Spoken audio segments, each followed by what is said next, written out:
For more than 3 decades, the murders of 2 young women and a teenage girl in Albuquerque went cold. That is until detectives got a bombshell confession from Paul Apodaca admitting that he was the killer. Today, cases more than 35 years old came to a close and the victims' families got to address the killer. KRQE investigative reporter Gabrielle Burkhart has been following these court cases. She has the very latest from this afternoon's emotional court hearing. How do you plead? Guilty. 55-year-old Paul Apodaca pled guilty in a virtual court hearing today to 3 murders, admitting to attacking 21-year-old Althea Oakley in June of 1988, stabbing her to death, shooting and killing 13-year-old Stella Gonzalez a few months later while she was walking with a friend, then shooting and killing 18-year-old Caitlin Arquette as she was driving home from a friend's house in the summer of 1989. Apodaca killed my sister and murdered my family. Arquette's 2 sisters, Carrie and Robin, along with family members for all 3 victims, made statements detailing their grief and asking the judge to impose the max sentence. My sister Kate deserved to live her life. She was funny and trusting. She was romantic and brilliant and planned to be a doctor.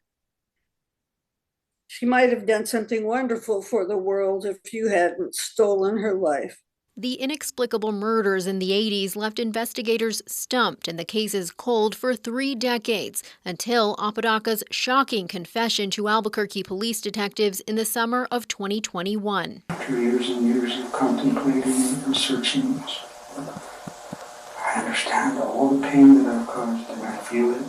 Apodaca's defense attorney tried to get those confessions thrown out, arguing he wasn't read his rights when he initially made statements to authorities. It's taken me so long to know how much pain I've caused. But APD Detective Jody Gonterman did read him his rights, and Judge Cindy Leos ultimately ruled his confession admissible, saying it's evident to the court that defendant sought to confess to these crimes and he did so voluntarily.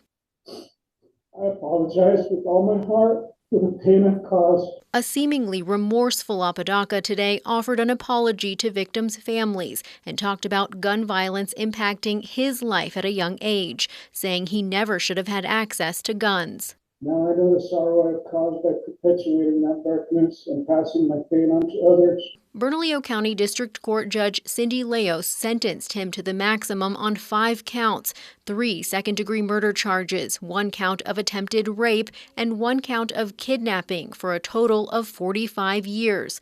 The family of Althea Oakley, his first victim, asked the judge to read their statement. We want the maximum penalty and having you sit in prison and relive the nightmare you have put us through. The mother of 13-year-old Stella Gonzalez also spoke. May God forgive me, but I hope you go to hell. Apodaca will likely spend the rest of his life in prison. It certainly sounds like today is a day where there's a lot of closure that will be brought for family members who have been suffering for a long time. Gabrielle Burkhart, KRQE Investigates. Apodaca says part of what prompted his confession was reading the book about Caitlin Arquette's death that her mother, Lois Duncan, wrote. Duncan died in 2016 before Apodaca came forward.